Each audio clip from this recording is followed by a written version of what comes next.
Hey guys, welcome. So I just want to ask you a quick question. Do you think YouTube has the right to censor your videos, block them, remove your channel, basically keeping you from sharing an opinion because it's offensive to another person? Do they have the right to override free speech? So the simple question is, do they have the right to censor you? I'm going to say no. And the reason why they don't have that right is, number one, because they themselves say that they are for free speech and that they're not blocking people's content based on their opinions, that they're just trying to go after things that are hateful. Now, there's another thing. If you're living in a North American country or in any other country around the world that claims to respect free speech, then they're not allowed to do that as well. Because what they're doing is that they're keeping people's opinions from being spread, and what they're doing is that they're spreading their own opinion. That, in a way, is actually a form of tyranny. It is a form of tyranny. When you don't allow people to share their voice because it's offending a certain group, and that certain group has taken control of the platform and keeping anybody else but their own opinions heard, that's tyranny. There's no other way of saying it. Now, you can call it regulations, you can call it rules, you can call it laws. When you're blocking someone's ability to speak and share an opinion because it challenges a political consensus that really has nothing to do with the people, it's just a political consensus that has been forced on the people, then yeah, you're not allowed to do that in a country that considers themselves free. Now, any country that does that and takes that freedom away from people is a tyrannical country. If you look at China, China has the most disgusting censorship on the planet. In fact, China is a full communist regime. They claim to be democratic for the people and all that stuff, but it's basically like what communist Russia was. And it's a giant concentration camp where you're being monitored 24/7. Anything you say relating politics, there's nothing you can say in China that is proper free speech when it comes to actually voicing out your own opinion against politics, or trying to say that what politics is doing or what the government is doing, or just anything that the government may deem is a threat to their power. They're not allowed to say it. And what happens is that China actively tries to censor us here. We're not allowed to cover their stories. They pay us not to cover their stories. They threaten us not to cover their stories. Anytime we question their practices, they call us racist. And that's no way to argue. That is a tyrannical argument. It is a tyrannical way of being. Like, as a government that claims to be for its people. Like the Republic of the People, whatever they call themselves nowadays. It's BS. They can even try to censor videos like this. And actively, if you're doing this in China, you could actually be sent to a concentration camp where you will never get out. You'll be tortured. You'll be worked to death. Outside those concentration camps, what they have is suicide nets. And these concentration camps are basically work camps, where they make all our cheap goods. And then we say, well, we're doing that to China. No, China's doing that to itself. China's forcing that on its own people because its government finds extreme benefit in it. We're not oppressing China. We're not doing that to China. China's doing that to itself, and our politicians are exploiting that. So if our politicians don't exploit that, China's going to do it elsewhere. So it doesn't matter if it's capitalist or another communist country or whatever it is. China claims not to be communist, yet it acts very communist, where you're not allowed to have any point of view. Now, if you look at Britain is actually very close to that, England. If you challenge the government consensus, you can be thrown in jail. You don't have free speech in Britain. They're doing that all over Europe as well, and it's being led by movements that came from Britain. If you actually begin to study Britain, and you compare it to Nazi Germany, I'm not going to say the people. I say that the people of Britain and the people as well as Germany are the most freedom-loving people. But if you look at the British government has always believed in censorship, has always believed in eugenics, has always believed in slavery, has always believed in basically oppressing people and controlling the sources and starting wars. And any time that things don't go their way with the politics or the politicians or the nobles, the aristocrats, these people have had too much power for too long, they'll basically start a war. They'll start a problem. They'll start a situation. And then what they try to do is that they try to claim that they're the heroes that are going to come and solve and fix that situation.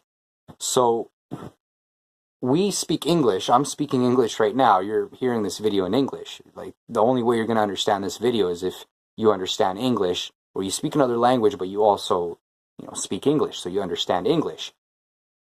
The language that I'm speaking right now was spread through censorship, tyranny, and all this stuff that, I'm mentioning that China does and is not positive. And if you begin to study the history, you're going to see that Nazi Germany lasted for a few years. You know what I'm saying? Until it was basically destroyed. More than a few years. Like, it lasted for quite a while. But not enough to actually truly cover an entire generation. It was a generation that got into it, and it was a generation that was basically shooken out of it right away.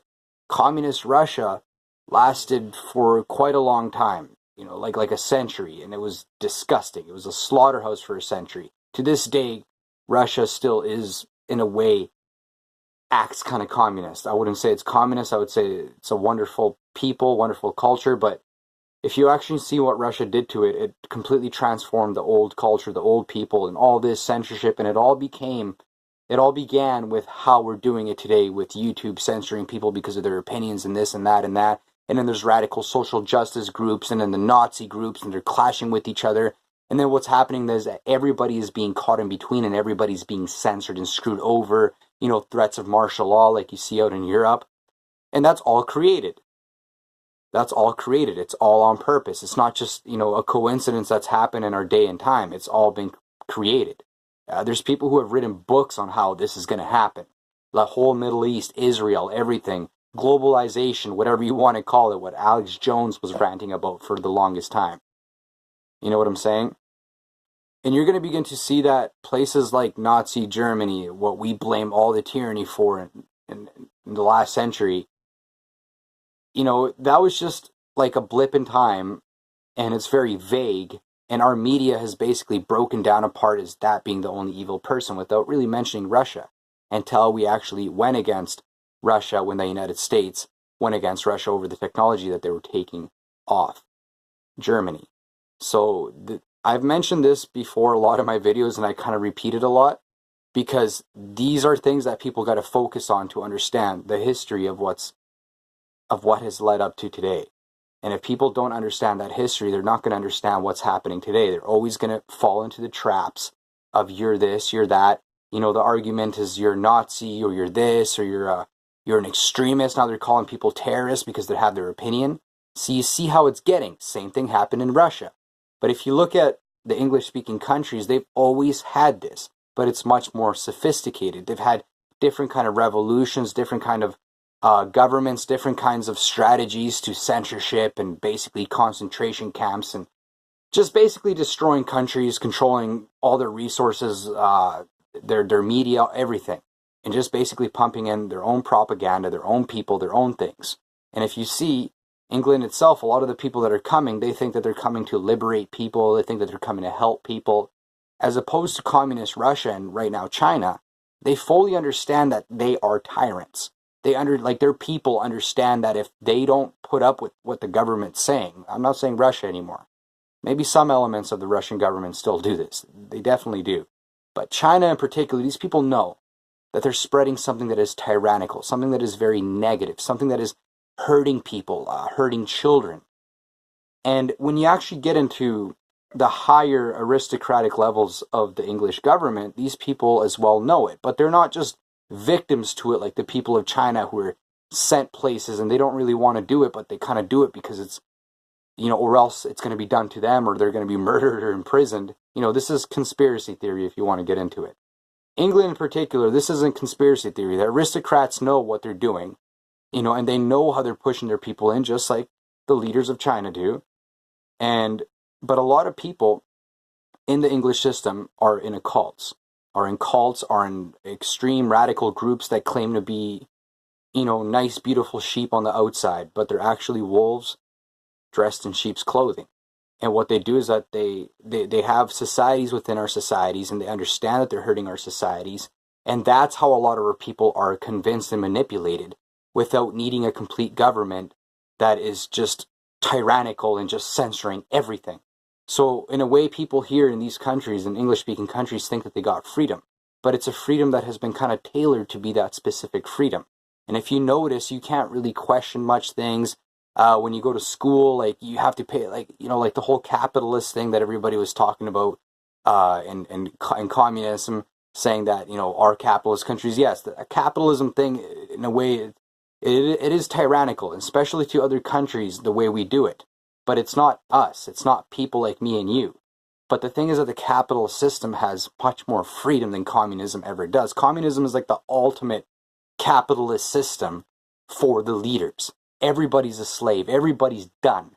And the leaders, yeah, they distribute power equally, basically absolute power. And that's what the globalism is heading for, is a worldwide communism. So if you in reality look at England in a way has always respected religion, but when you look at king and queen, it's not about God or anything, it's just king and queen. It has nothing to do with God anymore. And if you look at it, in reality, it's the politicians, the governments, the civics, the kind of people who have supported basically alliances with communist Russia and these kind of points of views. Karl Marx wrote all his stuff out in England, wouldn't you believe? But the English attitude, the political English attitude, has always leaned towards communism. And when Hitler came to power, and as well as Germany, if you look at that history, Germany has always tried to kind of diffuse situations, to try to kind of do things better than other European powers. And I can say that not arrogantly, but very confidently. Why? Because they're in the middle of all those European powers. So I don't see a Germany having really much ambition for having to be. They can be cocky. They were definitely tough. But to be like the way England was, I would say that they were trying to just get their own and just trying to keep it, as opposed to the political atmosphere of England that wanted to conquer the entire world. And you're going to see that if you look into our history, you're going to see the truth about what happened with Germany and those wars. And you're going to see how the English media didn't really cover that stuff. And today we're not covering what China's doing. We're covering what the Middle East is doing, what all this stuff is doing. And then when you actually study it, we're conquering the Middle East, destroying entire countries, censoring their speech, blaming it on radical groups that we have sponsored. Latin America as well. We have destroyed basically their entire businesses, controlled them. And then what we do is that we call them migrants, like all this stupid stuff. And then our corporations and company brings the immigrants here, while our law enforcement puts laws on us. So we basically rip off those people, enslave their people, bring their people here as slave labor, and then use them as the excuse to have us fighting against something. And then we get laws on us. Immigration laws, more money, more tax, more security. You kind of see what I'm getting to. It's basically manipulation as opposed to a direct tyrannical thing. But if you look at where our nations are heading today by censoring speech and going through all this stuff and imposing homosexuality by force when a society does not want it, but the media is telling you that you do want it. Yeah, no, definitely in these countries, YouTube does not have the right to do that, especially as a platform that claims that it's for free speech, and as well a platform that is claiming to abide by our laws here in North America. So other countries censoring free speech, you're not allowed to do that. Now, if someone's promoting actual acts of terrorism and well, yeah, like everybody agrees that some channels should be shut down, but there should be a lot of repercussions. But if someone's literally spreading like hardcore, like effing hate, like it's just not right. Yeah, you got to take them off. But if someone's just sharing an opinion, no, you're not allowed to do that. Especially if YouTube's claiming to be that platform. So YouTube itself said that it can't do that and it won't do that and it's not doing that. So it can't go back on that because that is actually a legal promise that it's given to the people, and you can't bureaucratically break it apart, because when you're doing that, you're not finding sufficient arguments to break it apart. So what's happening is that they're just shutting people down. That's the truth. So if you want to look into that history, you want to call it conspiracy theory, just study it. Just study it. And study it more deeply than just hearing the opinions also of your professor. Just study it. Actually, study the statistics, study the actual time frames and who was doing what and who was responsible for the real genocides and how we actually spread onto these lands. You're going to see that the English attitude is basically what Nazi Germany, what Hitler tried to do, but it's not what Germany tried to do. But yet we blame Germany to this very day as if they were just filth. The attitudes of people, as well as growing up, what I've seen, it's disgusting. As well as the propaganda that the English media has put on Spain. So what I'm saying is that we're always going to tell harsh stories, but it's always going to be what the government consensus, or the political or the governmental consensus, or the corporate consensus wants. That's the free speech that's being spread, is what they want to spread, and often it's lies about other people. Why? To downgrade them. Why? Because they have their own free speech. Because these systems are not aiming to just get their word across and hold power here in these countries. Look at where we are, North America. They want to do it all over the world. So whoever naively serves for this whole globalist system, or this whole, spreading LGBT as something positive or social justice, you guys, this is where you're giving YouTube the right to censor people. Your idiotic ways. Stop. Wake up from it. But a lot of people are not at fault. Why? Because that's what happens when you got people scientifically designing the way you're going to think for the future. It's kind of hard to deal with that when you're born into it. So I guess forgiveness can be brought to a lot of you, but for how long? It's time for people to wake up and see it for themselves, especially the parents and the people who still have influence over their kids. Begin to actually explain and teach them what's happening today before literally your kids have no future. And if you're willing to give that away, then you're just as much at fault as that Nazi Hitler guy that we all blame. It's the truth. Till next time, guys, defend yourself by just being aware, and as well as talking to your community. If they're censoring your stuff on there, use your communities. They want to censor church communities. Why? Because church communities are strong. They go out there, they share the word of God, but they also tell you to improve. They also tell you how to combat tyranny by not being a radical or a crazy loser, but by just going out there and just living life good. And that's what a lot of these Satanist or atheistic channels, when I say Satanist, I actually mean real satanic occults that are actually trying to form their own religion and are trying to feed off all of this stuff and say that, it's okay to censor people as long as you don't censor us. We're New Age. We'll support anything.